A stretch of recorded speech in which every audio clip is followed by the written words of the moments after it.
Hey, it's Rich, the Louisiana Hobby Guy. Today I'm doing part 2 of my laser review videos. This is the second one. And I'm bringing to you today the Dewallie mini portable laser engraving machine. I got this from Dewallie.com. Full disclosure, they sent me this laser for free to do a review on.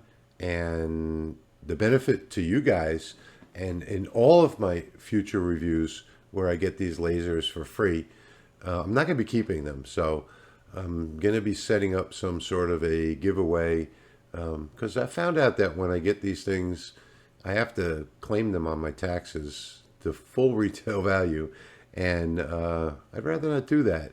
So I'd rather give them to one of you guys, one of my subscribers, one of my viewers. And what I'm going to be doing is I'm going to be putting like a short little message in one of my videos.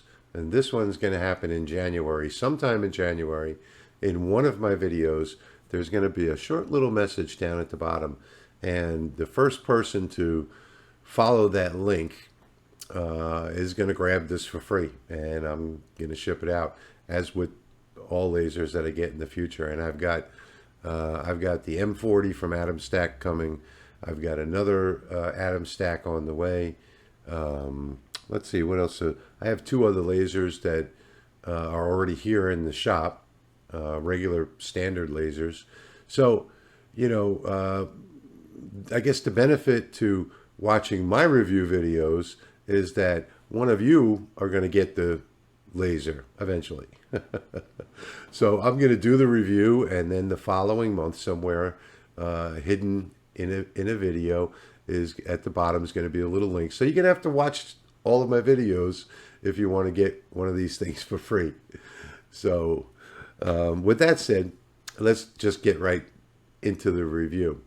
So they sent me this laser, and I didn't know what to think because it's sort of a clone of the laser pecker. But the laser pecker is 5 watts. This is 500 milliamps, or a half of a watt. And I thought to myself, what am I going to do with a half a watt machine? Well, I was kind of surprised. I was shocked, actually. When you see some of these videos that I'm about to put up, you're going to be shocked too at what this little half a watt laser can do. All right, so here we are on the Dewallie website. And you can see that they have this machine for sale for $249.99 with the US plug. And I believe that includes shipping. I'm not absolutely sure. But anyway, let's jump over to the pictures and the videos and the actual review itself. So here's how it came. It came in this nice... something I'm not used to, a nice professional packaging, a box with a shrink wrap and everything. I'm used to the plain brown wrapper kind of stuff. But when I opened the box, this is what I found inside. There was the user manual, and then we'll go from the left to right. There's the outlet, which I found out later. It's really particular about what type of plug that it uses. So it doesn't work just on any of my other plugs because I tried it. So there's the plug, the cable, the user's manual, some type of little oak stand. Don't know what it's for. So I used it, to display pictures later on in the video, you'll see.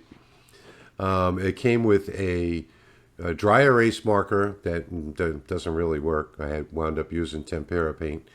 A little cloth to clean off the lens, some laser goggles or glasses, the actual laser head itself, that's that little box that you see there, a cork sample, a couple of wood samples, a few sheets of recycled paper, and a 20 centimeter ruler. And that's used to focus the laser. Unlike the laser pecker, which has autofocus, which I kind of like a lot better. But I found out that the ruler is not actually accurate. So it's more than 20 centimeters for sure. So I wound up measuring 20 centimeters with my tape measure and put a line on. I think it was about 19 3/4 is the mark for the perfect focus. And then on the right side is just the actual fold-up base. This thing is super portable. Here's the actual assembly. And, you know, I'm not going to show assemblies, but this was so easy. You peel off the little sticker, you drop it in the top, and nope, not in the bottom. It goes in the top. There's a little notch. You pull the button and it snaps into place, and it's solid and it's ready. So, and that's it. You just slide it up and down to adjust the focus, and that's all there really is to it. Plug it in and it's ready to go. So this is the first burn that I did with it. Actually, it's the second burn. The first one was that picture up top that didn't come out too good, and I get because I didn't pick the right settings, I guess. But so I did this little vector instead that came built into the app. And you can see here, it's amazingly black. Now I've got this speeded up because, you know, it takes forever for this to do the burn. This one was like a 6 or 7 minute burn. But you can see that it goes very slow and it burns very black. So I was kind of shocked when I saw that. Now this next one was just using the default values, and you notice I have it off to the left a little bit because it wasn't centered when I first hooked it up, and I couldn't quite figure out how to get it centered, but found out later that, you know, there's a setting in the app where you can move it.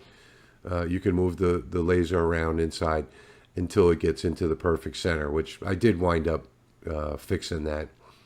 So here again was another just another stock image, a vector image that was in their gallery, and I just used I turned down the settings a little because of the squirrel. I set the settings down to I think 65% power and 40% depth, and I'm still kind of getting used to that power depth thing. You know, their settings are different than, I guess, normal settings, what you would call normal settings. And it came out pretty good. So if you take a look at it, you'll see that it did a really, really fine job. A couple of swipes with some 400 grit sandpaper, and that's just perfect. So now next, this was shocking. So I decided to do a photograph on paper. And this kind of surprised me. You can see that it's just, now I did this one in grayscale. I took a little time going through the settings. And this is a picture of me, my wife, and my friend RJ from Swamp People. We were at a Fado Do down in Grand Isle, Louisiana. And I decided to burn this one because it's a pretty decent picture. So, but look at it. I mean, it just did an outstanding job on the grayscale. And I think I had this set at 70 power, and this is actual real time, 70 power and 50 depth. So I did another one on wood. This was the second wood one that I didn't come out good. Then I did this one on the top left that came out absolutely beautiful on some cardboard that came with the laser. And then I decided to give a try with the cork. And again, using the factory settings, all I did was choose cork. It burned, you know, I think it was 80 power and 50 depth on the depth. And like I said, I'm still getting used to that whole power and depth thing, trying to figure out the whole depth part of it. But look at the burn on this. It is blacker than black. And this one took, I think this was about maybe 12 minutes. So yeah, it's slow. And I'm thinking that that's what contributes to the really dark black burn, is the fact that it goes so slow. But I can tell you that I can't get this kind of burn on my 5-watt laser. I might have to take a lesson from this and slow things down. So there's the Punisher. Came out really nice. And this is the actual app itself. So you can see you start the laser cube. You click on the Bluetooth, connect to it. Just takes a second. And then I went down here to the library. And I went to the system library that's built in with their vectors. And I just picked one. And I said, okay. And it's set on custom settings, 100 power and 100 depth, which was way off. way off. And then you hit the little preview button. And you can see that you get the little red dot pointer that goes around in a square so you can line it up. And this is like a 1 in a million because I didn't even have to move it. It was almost in the right spot. So I just went ahead and clicked next. They have a little warning here to put on your glasses that you have to fill out and say okay to, which I guess I'm good with that. And then it starts its thing. And by choosing 100 was a big mistake because it just melted this thing. And I tried a couple of different adapters with plastic, and I couldn't get the power and the depth right for the plastic. And I only had 2 white adapters that I could do it on, but this was a fail because it melted the plastic, like I said.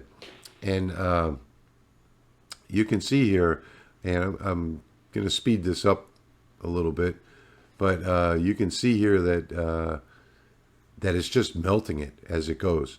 Now I did put some tempera paint on there because the dry erase marker just didn't work right. So I put a drop of tempera paint, just spread it out with the paper towel, and that worked fine. Here you can see it running through, and it's really just melting its way through here. The second adapter that I did, I tried it at 70 power and 65 depth, and it did pretty much the same thing. It was still way too strong, too powerful. Keep in mind that this took 15 minutes to do. So it is very slow, and the fact that it's slow causes it to make a super nice burn. So this is the final product of that burn that you just saw, and you can see that it's just melted. It just melted it really badly. So I tried again with an inverse image, a different one, and I inverted it, and it did the same thing. It melted it.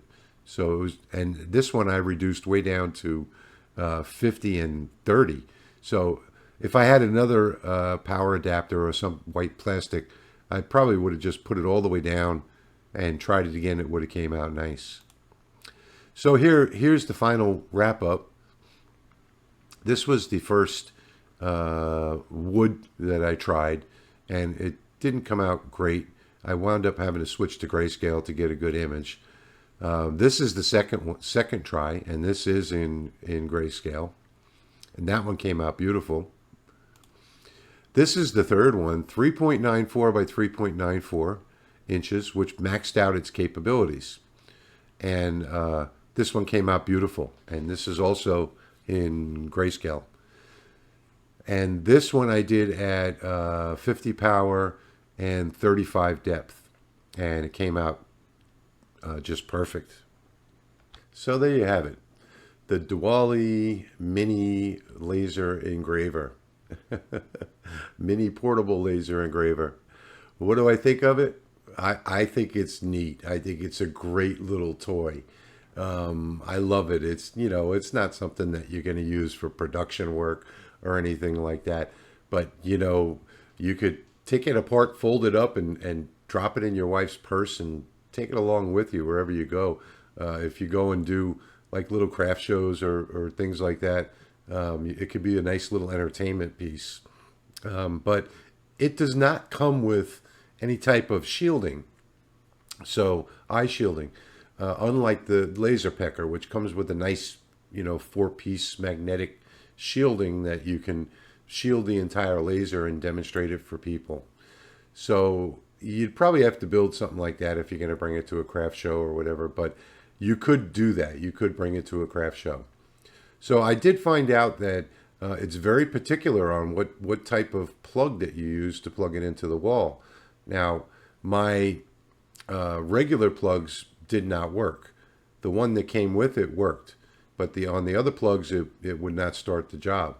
Now, I did find out that on my battery pack, it worked just fine. So plugged into my battery pack, it worked okay, but the power adapter that you choose for this, if you don't use the factory one, it may not work.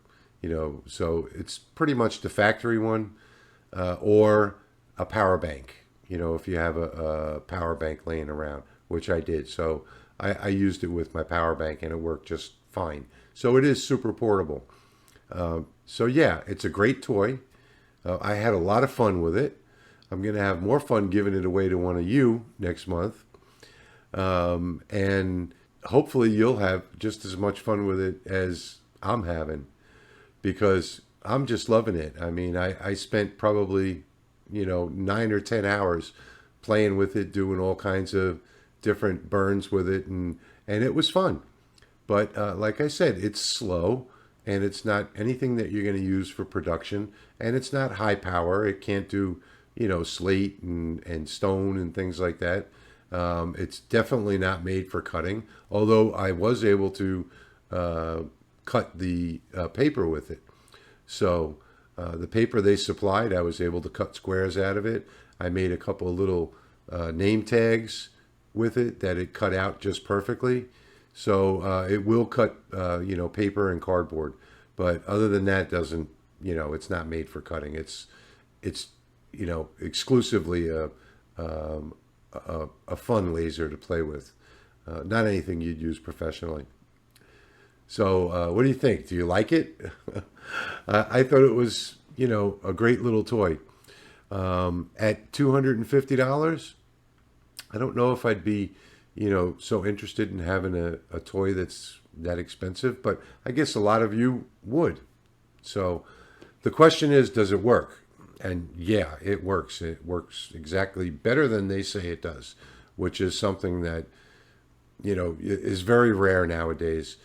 Usually the manufacturer claims are way off in their benefit. This one was kind of different. Their standard settings were too hot. They were way too hot. So, if you want something that's really portable, a little desktop unit, this is definitely a good buy, in my opinion, especially at this price point. The other ones out there that are similar to this are much higher, twice the price. So if you need something that's portable and you don't mind waiting, 10 times as long as you would with a regular diode laser, then this is the guy to get. I would say, yeah, go ahead and get it, because it worked really well. And I had fun with it. So I hope you did too. Now, look out for my videos next month, because I am going to be giving this away, and there will be a little secret message somewhere in one of my videos that will tell you exactly what to do so that you can get this laser too. I hope you enjoyed the video, and as always, I thank you for watching, and I'll see you in the next one.